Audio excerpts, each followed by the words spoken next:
Believe it or not, when I was younger, I wanted to be a treasure hunter. I watched a lot of Jackie Chan Adventures, One Piece, and Indiana Jones. And those things kind of forced my young, impressionable mind to fall in love with the idea of embarking on dangerous adventures to discover hidden treasure. I only fell in love with the idea though, because I was raised in the Bronx, and my young ass was not about to go hunting for no damn treasure in the hood.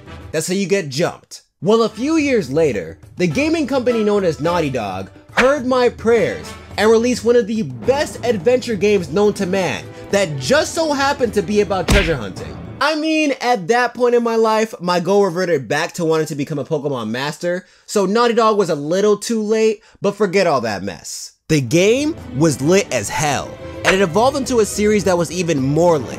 And today, I'm going to cover the protagonist of that series. What up, class? Welcome to another episode of Honest Gaming History. The topic of this lecture will be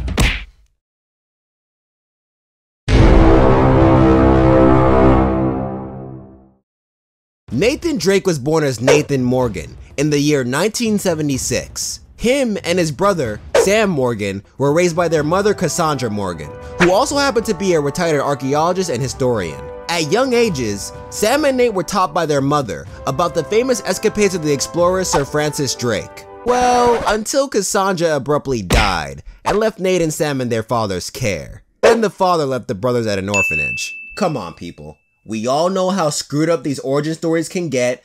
Don't even act surprised. The Morgan brothers then began their new lives at the St. Francis Boys' Home. But not for long, since Sam got kicked out for being a dirty criminal, and Nate followed soon after by sneaking out on his own. On the outside, Nate regrouped with his brother Sam, and Sam told him that he knew who their mother's belongings were sold to. Excited, Nate followed his brother to the manor where the belongings were being held, broke in, and found his mother's journal. Oh, Sam, teaching your young brother Nate to be a criminal just like you. Such a good role model. Before they could start really digging into their mother's journal, however, the owner of the manor they broke into showed up. The owner realized that these kids were sons of Cassandra and explained that their mother and father used to work for her. You knew her mom? She said that they believed that Francis Drake had two heirs, kinda hinting that Nate and Sam could possibly be these heirs. She then told Nate that he could keep his mother's journal because she believes that they can finish their mother's work. But don't forget, these boys still broke into someone's house, so the cops showed up to pursue the brothers. Nate and Sam managed to escape and decided to change their surnames to Drake in honor of their mother's research on Francis Drake. Also because it's pretty hard to go researching a dead guy while constantly running away from the boys in blue. Gotta keep life simple, you know? Years go by after this event, and Nate is now 15. While continuing his mother's research on Francis Drake, he finds out that the guy's ring and ring decoder is being shown at an exhibit in the Maritime Museum in Colombia. Nate is like, I needs that, then decides to break into the museum and attempt to steal Sir Francis's ring. Sorry, not steal, because in his eyes he saw it as reclaiming it, because it somehow belongs to his family. Okay, Nate, we have no solid proof that you were actually the heir to Sir Francis Drake, but that's fine, go ahead and become a criminal. During his attempt, a Miss Catherine Marlowe and her assistant Victor Sullivan stop him. They want to steal these artifacts too. So, like any crime boss would do, Catherine commands her men to kill Nate. That's what you get for stealing, stupid! But Victor Sullivan sees something in this little criminal, so he saves Nate and takes him under his wing to show him how to hunt for treasure with some finesse. Now we fast forward a whole bunch of years into the future to get to the beginning of Uncharted 1, the game where we see Drake go on his first important adventure. Okay guys, before you get mad, I know that Nathan Drake went on a whole bunch of adventures before this, but for the sake of time, I'm going to stick with Uncharted 1 through 4. If I were to go into every single adventure that Nate went on, then you guys would be sitting here for a really long time, and I'm not trying to bore you. Uncharted 1 begins with the now fully grown Nathan Drake recovering the coffin of Sir Francis Drake with the help of journalist Elena Fisher. Elena is working on a documentary while Nate is just doing his Sir Francis Drake researching thing. They open the coffin and find nothing but a journal that talks about El Dorado, the city of gold. Not this El Dorado. The El Dorado Nate's looking for will be a little bit more morbid. You'll see. Shortly after Nate and Elena open the coffin, pirates attack their ship. Pirates? Pirates? But they are saved by Nate's good old fake daddy, Victor Sullivan. Once they get to safety, Sully and Nate decide to leave Elena's ass to go to the Amazon and find El Dorado themselves. While traveling through the island, They find out that El Dorado is actually a statue, and it was moved by the Spaniards hundreds of years ago. So they continue their quest to find El Dorado, but they are stopped by rival treasure hunter Gabriel Roman and his partner Itac Navarro. The two parties are after the same treasure, and Roman can't have that, so he shoots Sully in the chest. "It's my treasure now, bitch." Nate escapes and runs into Elena. That's relieving me at the dock. What the hell are you doing here? They then hop onto Sully's plane and try to fly away to the place where Nate assumes the statue will be. But they are then shot down and forced to crash land much farther away from where they wanted to go. Separated from Elena, Nate continues to make his way towards the statue's possible location, but is then captured by pirates. Elena saves his ass, then they work together to run away from Nate's captors. Once they get to safety, Nate decides that this mission is way too risky, and he convinces Elena to leave the island with him. But they are forced to drop this plan, because it turns out that Sully is still alive, and he's working for Roman. So Nate's like, we're either gonna save his ass, or beat his ass. Either way, we have to get to him. Elena and Nate then manage to save Sully from the clutches of Roman. Sully explains that Sir Francis Drake's diary stopped the bullet, and that he was playing Roman by giving him false information. So our boy is still on the good side. But Sully gets separated from Nate and Elena again, leaving them to continue searching for El Dorado by themselves. As Nate and Elena continue their journey, they come across a treasure vault which contains the dead body of Sir Francis Drake. In Nate's eyes, this made it look like Francis died on the island trying to find El Dorado. Depressed with this outcome, he places the ring of Sir Francis Drake that he has had all these years onto the corpse. He and Elena then begin to leave the vault. But before they leave, they encounter Eddie, a pirate that was working for Roman, and his crew running away from mutated human beings. Nate's like, welp, can't have that. Then he and Elena start booking it. Not today, Satan. Nate and Elena escape to an abandoned German bunker, where they find a projector that shows them some shit. The projector shows them that the statue that they've been looking for all this time was cursed. It mutated the Spaniards and the Germans that came after them. These mutated beings were called Ascendants, and they were the same things that were chasing down Eddie and his crew. All this means that Francis did not die looking for this treasure. He died trying to protect the world from this treasure. Oh, the irony. Elena then ends up getting captured by Navarro and Roman, and Nate must regroup with Sully to save her. But it looks like Nate and Sully suck at saving people, because they get captured by Roman and Navarro in the process. And the bad guys hit the statue as well, so I guess Nate and Sully suck at their actual treasure hunting jobs too. Navarro tells Roman to open the statue, and within it lies the mummy of El Dorado. The mummy releases an airborne toxin that gives Roman the T-virus and turns him into a descendant. Navarro then shoots Roman in the face and reveals that this was his plan all along. He knew about the curse, and plans on using this virus as a biological weapon that he can sell to the highest bidder. Statue in his grasp, Navarro tries to escape, but Nate plays the hero and follows him. This leads to an epic showdown that Nate ultimately wins. He kicks Navarro into the water with El Dorado so that neither of them can cause harm to the world. So Nate went through that whole journey of tomfoolery and has nothing to show for it. Well, I mean, he did almost get a kiss from Elena, and Sully did manage to nab some treasure, and Elena did manage to get his ring back for him. But still, my man almost died on multiple occasions, and all he gets is a love interest and some treasure from Sully? Bruh, that's crazy. Anyways, on to Uncharted 2. A few years after the events of that El Dorado mess, Nate accepts a job to steal an oil lamp from an Istanbul palace with Harry Flynn and Chloe Fraser. The oil lamp is related to Marco Polo's last fleet, and a very important artifact known as the Chintamani Stone, an item that is said to grant immortality and invincibility to its user. So with two crazy interesting things being tied to this job, Nate has no choice but to accept it. Oh, and Nate is also banging Chloe. There's that. So the criminal trio performed the heist without much problems. During the heist, Nate discovers that long ago, Marco Polo's fleet was responsible for transporting the Chintamani Stone to the mythical city of Shambhala until a tsunami knocked the fleet over to Borneo. Meaning that if you find the fleet, you find the Chintamani Stone. Flynn's like, I'm not trying to share all that shit. So he betrays Nate, takes the map from the oil lamp that gave them all this info, then dips, leaving Nate to get arrested. After 3 months of making hand puppets in jail, Sully breaks Nate out thanks to the help of Chloe. They tell Nate that Flynn and his employer, Zoran Lazarevich, have already found Marco Polo's fleet, but they were unable to find the Chintamani Stone. So they devise a new plan. Nate and Sully would team up and find the stone, while Chloe would act as a mole and continue working with Flynn. Thanks to Chloe's help, the dynamic duo was able to infiltrate Lazarevich's HQ and find out that Marco Polo never had the stone, The stone was still in Shambhala, so now they have to go to Shambhala. After regrouping with Chloe, Team Drake ends up finding a lost tomb that held the dead bodies of Marco Polo's men.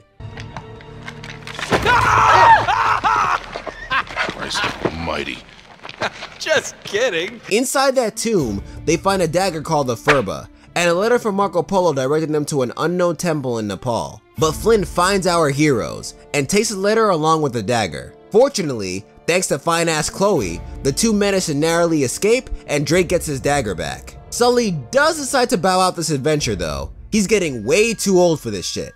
It's alright, Batman, we understand. So the new dynamic duo, Nate and Chloe, make their way to Nepal, where they witness Lazarevich tearing the place apart to find this temple that may hold the Chintamani stone. They also run into Elena and her cameraman Jeff, but why are they here? Well, it turns out that Lazarevich is a war criminal, and Elena is trying to prove that he is still alive using her journalist powers. But more importantly, Nate now has to deal with two love interests at the same time. Why, God? Why would you do my boy Nate like this? Why? So the now larger Team Drake finds the temple that Marco Polo spoke about in his letter and use a Furba to find out that Shambhala is in the Himalayas. Finally, a precise location.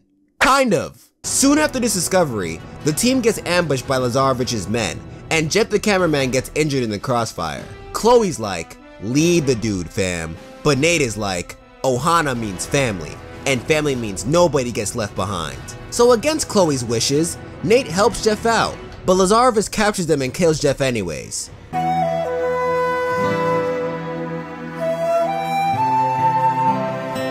Wow, I never saw the game punish a protagonist for doing the right thing so fast. And Chloe kinda makes it obvious that she's a mole and gets put on timeout. But Elena puts the moves on Flynn, and thanks to her savagery, her and Nate are able to escape. However, Nate is not done trying to be a hero. He insists on saving Chloe from Lazarevich. So against Elena's wishes, they chase after Lazarevich's train and he confronts Chloe by himself. She's all butthurt because Nate obviously likes Elena way more than he likes her, so they argue about it. What did you expect me to do? I expected you to have my back. I had your back. How could you possibly with the other two on yours? Until Flynn shoots Nate in the stomach and Chloe is forced to save Nate again. Alright Nate, let me get this straight. Chloe has saved your life on multiple occasions, and for all she knows, you guys are pretty much a thing. And then Elena shows up, and then you start treating her like some side hoe. And you're wondering why she's mad? Bruh, aren't you supposed to be good with women?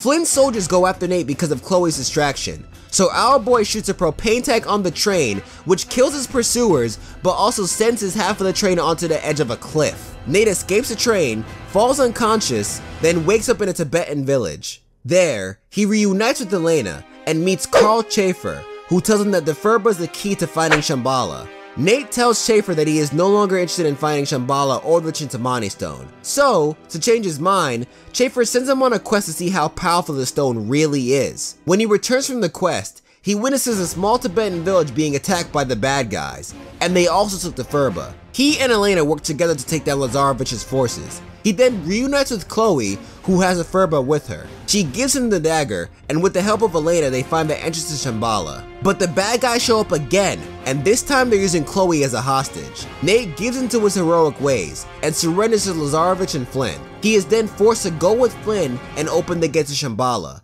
But when they open it, wild Yeti creatures start attacking. Well, they aren't actually Yeti creatures. They're guardians of Shambhala who are being powered by the Chintamani stone. Nevertheless, the guardians continue to attack Lazarevich's men, and the heroes use this chance to escape and enter Shambhala. They finally find the stone, but find out that it is not what they thought it was. The stone is not what gives the power. It is the sap from the tree of life that resides within Shambhala that grants the power. With this newfound knowledge, Team Drake heads back to take care of Lazarevich, but they find a badly wounded Flynn standing in their way. He pulls a dick move and blows himself up while also critically injuring Elena. Pissed that this adventure hurt his love interest, Nate leaves Elena with Chloe and goes after Lazarevich. He finds the war criminal drinking the sap and watches in horror as Lazarevich receives the power of the Tree of Life. But Nate's plot armor is greater than any random power boost, so he defeats Lazarevich and escapes Shambhala with Chloe and Elena before it blows up. Once again, Nate returns from another life-risking adventure with nothing to show for it.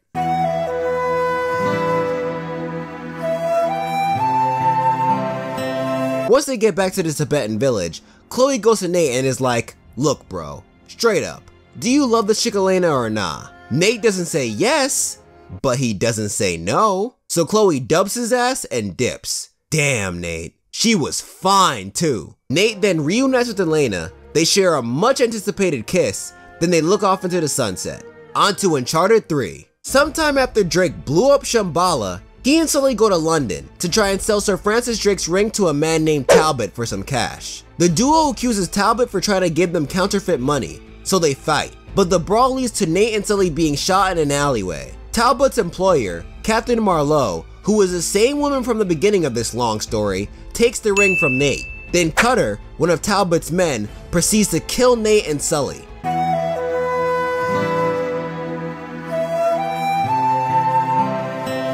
Psych! Nate and Sully shake this off, revealing that this was all just a setup to get closer to Marlowe and nab Francis Drake's decoder device. Oh, and Cutter is also their boy. That's how they fake their deaths. Chloe returns from being butthurt because of the last game, and with her help, they follow Marlowe to a hidden library. Within that library, they find a map detailing Francis Drake's voyage to Arabia. He was trying to find a place called Ubar, the Atlantis of the Sand. Nate and the squad use the map to discover more clues that will lead to the location of Ubar. But every time they get a clue, Talbot and his men ambush them and steal said clue. Well, that sucks. After those failures, Nate and Sully head to Yemen where they reunite with Elena. This chick is everywhere, son. Oh, by the way, things between Nate and Elena are pretty awkward right now because Nate decided to marry Elena off screen, but then he promptly decided to leave her ass. So yeah, not the best time to reunite with our favorite blonde support character. With the help of Elena, Nate and Sully find a map of star constellations that tell them the location of the Atlantis of the Sands. But, as usual, the bad guys find a way to fuck shit up. This time, it's by shooting Nate with a hallucinogenic dart. Nate is knocked out, then wakes up in front of Marlowe, where she starts talking about his relationships and his past, basically letting him know that she runs these streets, and if he messes with her, she will murder everyone he loves. She asks for the location of Sully, but Nate refuses to give her an answer. Unfortunately, her lackey Talbot tells her that they found him, so Nate flips his shit, then chases after Talbot. But then Nate gets knocked out and captured by a pirate named Ramses. Why you guys keep bullying my boy though? Ramses tries to pull the whole interrogation stick, but Nate ends up escaping the pirate's clutches, blowing up the ship, then reuniting with Elena. Elena's wifey instincts kick in, and she tells Nate that Sully has been captured by Marlowe. The only way he can save him on time is to hop onto a cargo plane and chase after the bad guys. With wifey's help, Nate hops into the cargo plane, but Marlowe's men find him and a battle ensues, which leads to the plane exploding and Nate falling into the middle of the desert. After traveling for what seems like days in the desert, Nate ends up getting attacked by Marlowe's men, but he is saved by Salim, the leader of a nearby tribe. They beat Marlowe's men and head to Salim's camp.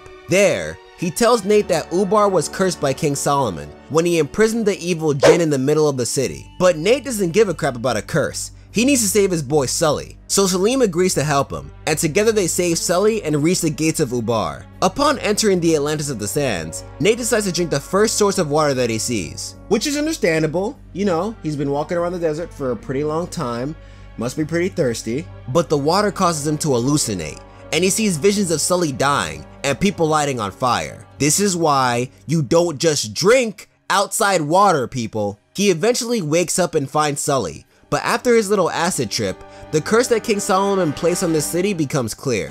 When he sealed the jinn inside a container and dumped it into the water, that tainted the water and caused the city's people to go mad.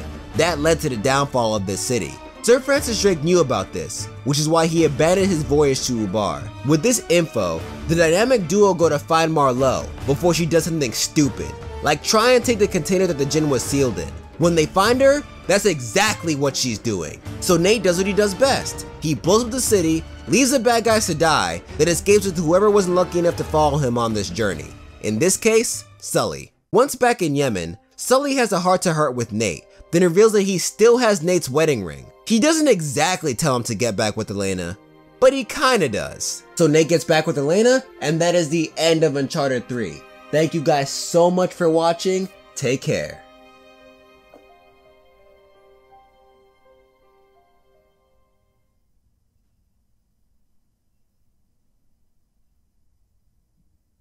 What? What are you still doing here? The video's over. Oh, right. Uncharted 4. Right. Okay. Uncharted 4 takes place 3 years after Nate blew up the Atlantis of the Sands. Now he's trying to live a normal life with his wife Elena. He has a normal job, a normal home, everything is just normal. Up until his brother Sam, who we thought was dead, randomly shows up at his job. Time to throw that normal life out the window, Nate. Nate shares his many crazy adventures with Sam, but Sam is not here to reminisce. You see, Sam was in prison, and Hector Alcazar, the drug lord, broke him out in exchange for half of Henry Avery's lost treasure. Now Sam needs Nate's help to get said treasure, so Hector doesn't find Sam and murder his ass. So Nate decides to help his brother out, and hides this whole thing from his wife by telling her that he is taking a job in Malaysia. First rule about marriage, Nate, you never lie to your spouse. The brothers recruit Sully, and together they follow Sam's first clue, the cross of Saint Dismas that is being sold at an auction in Italy. Nate and Sam plan on stealing the cross, while Sully acts as a decoy and makes fake bids to buy them time. While the two brothers are working on the stealing part, Sully runs into Rafe, a man who was in prison with Nate and Sam a long time ago, and Nadine Ross, the leader of a private military army. Rafe and Nadine are planning on outbidding everyone for the cross, thus making the Drake brothers' job a lot harder. Luckily, minus a few hiccups, the three manage to steal the cross and get away. Once they get to safety, they bust open the cross to find a clue that directs them to a cathedral in Scotland. But Rafe owns the cathedral and is using Nadine's army to guard it. The band of thieves sneak their way through the cathedral to find a clue that directs them to Madagascar. So onto Madagascar they go. In Madagascar, they find out that their next clue lies within one of two towers. So Nate and Sully go to check out one tower while Sam goes for the other. Within their tower, Nate and Sully find a map reading Pro Deus Quod Licentia, so their tower was a correct one. However, before they can get in touch with Sam, Rafe calls Nate and tells him that Nadine's army is coming to ambush them. The three thieves regroup, and after a super dope chase scene,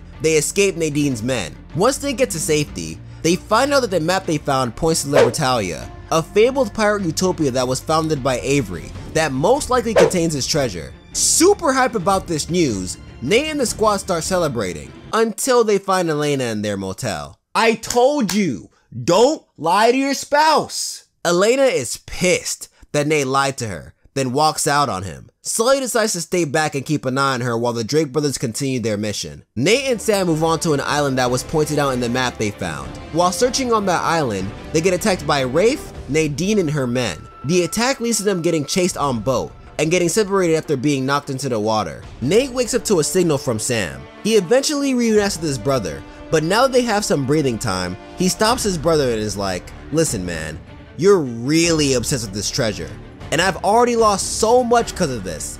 I think I'ma quit. But right when he says that, they find themselves in Libertalia. You just want to hear me say it, don't you? Really want to hear you say it. All right. Libertalia. Libertalia!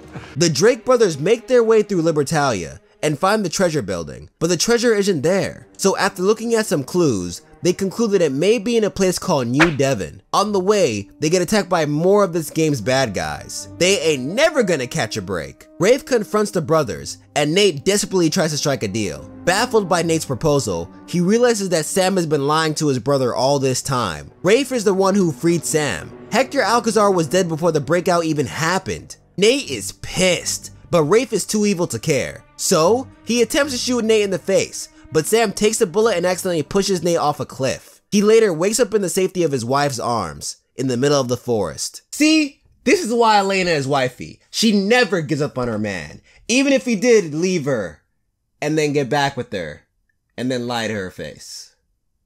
Yeah. Nate decides to tell Elena about his past as Nate Morgan, his true past. She accepts it and they move on to save Sam with the help of Sully. Eventually, after dealing with some more of Nadine's seemingly infinite army, they reunite with Sam. Team Drake is about to escape, but Sam begs them to stay and help him find Avery's treasure. Drake and the squad are like, no, bad Sam, no treasure for you. Sam is like, okay, fine. But then an accident leads to the team getting separated from Sam, and he goes after the treasure anyways. Now based on how the last Uncharted games ended, I'm pretty sure you know how this one ends. Nate saves his brother, kills the antagonist Rafe, and finds a way to completely destroy/blow up the treasure. That's our Nate. Nate, Sam, Sully, and Elena head back to civilization, and they part ways. Back at home, Nate finds out that Sam actually took some of the treasure and gave it to Elena so Nate doesn't accidentally blow it up. Elena then uses some of the treasure to purchase the company that Nate works for. They want to rebrand it so Nate can continue doing his explorer thing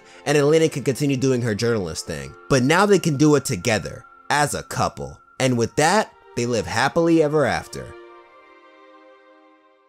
Oh, and Nate and Elena have a daughter named Cassie. That's important too, I guess. What's going on, Doji fam, and thank you so much for watching another episode of Honest Gaming History. Jesus Christ, that was probably my longest one yet. I'm tired. I'm so tired. This was recorded literally right after I just finished recording the whole script. And my god, that took so long. Jesus Christ. If you enjoyed the video, please do not forget to like, share, comment, and subscribe if you have not already. Shout out to Bare Knuckle, Space, and all my other dope patrons that make videos like this possible with their very kind donations. If you are not already a patron but would like to become one, feel free to go to my Patreon page in the description below and find out how you can support the channel for as little as $1 a month, fam. And on the next episode of Honest Gaming History, we'll be covering our first female character on this series, Bayonetta, so get hyped for that. And lastly, please do not forget to let me know who else you want to see me cover in future episodes of Honest Gaming History. So with all that being said, be easy, stay lit, and take care.